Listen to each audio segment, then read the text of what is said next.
বেতন বৃদ্ধি, উন্নত ক্রীড়া সরঞ্জাম, পুষ্টিকর খাবার, ম্যাচ ফি, উৎসব বোনাস সহ 6 দফা দাবি ছিল নারী ফুটবলারদের।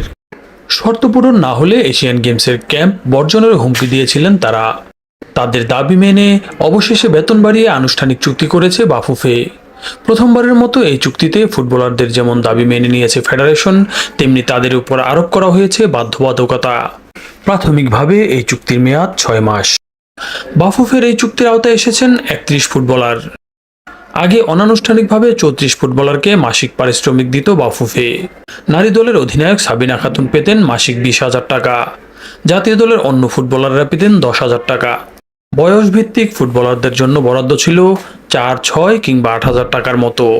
আগামী 1 সেপ্টেম্বর থেকে সাবিনা সহ 15 ফুটবলার পাবেন মাসিক 50,000 টাকা করে। 10 ফুটবলারের বেতন হবে 30,000 টাকা। এছাড়া 4 ফুটবলার পাবেন 20,000 টাকা, আর বাকি দুজনের বেতন ধরা হয়েছে 15,000 টাকা। নতুন বেতন কাঠামোতে খুশি নারী ফুটবলাররা। দেশের জন্য এখন আরও ভালোভাবে খেলতে পারবেন বলে তাদের আশা। তবেই হোক, হয়তো একটু লেট হয়েছে বাট পূরণ করেছে, এটাই আসলে আমি তাদেরকে সাধুবাদ জানাই যে মেয়েরা বেনিফিটেড হচ্ছে। এবং অবশ্যই এটা মেয়েদের তো তাদেরকে সামনে পারফরমেন্সের দিক দিয়ে আরও তাদেরকে উৎসাহিত করবে। এবং যেখানে বললো যে 6 মাসের কন্ট্রাক্ট থাকবে এবং যাদের পারফরমেন্স ডাউন হবে তাদেরকে নিচে নামানো হবে। সো এটা আসলে আমার মনে হয় যে একটা পজিটিভ দিক, কারণ প্লেয়ারদের ভালো করার একটা আগ্রহ থাকবে।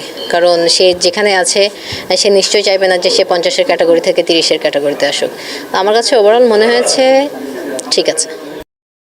ফিফার কাছ থেকে পাওয়া অর্থের পাশাপাশি পৃষ্ঠপোষকদের কাছ থেকে ফান্ড জোগাড় করে মেয়েদের বেতনের যোগান দেওয়া হবে বলে জানিয়েছেন বাফুফে সভাপতি কাজী সালাউদ্দিন। যা যা আছে সব কভার করেছি, একটা কভার করতে পারিনি বিকজ ওইটা ছিল হলো ঈদ বোনাস। ফুটবলে ঈদ বোনাস, ক্রিসমাস বোনাস বলে কোনো জিনিস নাই। সো ওইটা ছাড়া ম্যাচ ফি, বেতন বাড়ানো, ফরেন ট্রিপ, খেলা, যা যা ওরা চেয়েছিল এভরিথিং 100% ইজ ডান।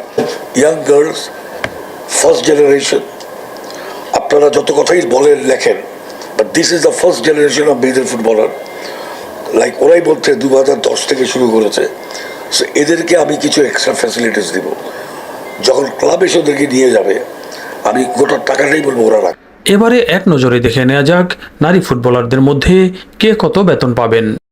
প্রতি মাসে 50,000 টাকা করে বেতন পাবেন অধিনায়ক সাবিনা খাতুন, রূপনা চাকমা, মাসুরা পারভিন, শামসুন নাহার, শিউলি আজিম, নীলুফা আক্তার নীলা, আনাই মুগিনী, মারিয়া মান্দা, মনিকা চাকমা, শামসুন নাহার জুনিয়র, ঋতুপর্ণা চাকমা, সানজিদা আক্তার, মার্জিয়া, কৃষ্ণা রানী সরকার ও তহুরা খাতুন।